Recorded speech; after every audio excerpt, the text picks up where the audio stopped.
झालंय भाजून ऍक्टिंग करू नको. आता कसं उठलंय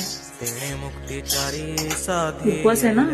साबुदाणे वडे नाही तर वॉफल करायचे. मदत करशील? त्या मदतच तर करतोय. ढवळायला चल करूया वडे. भूक लागली उपवासाची.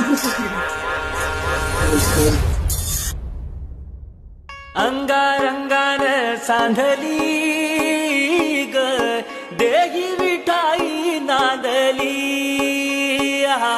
गाठया भंगा बांधली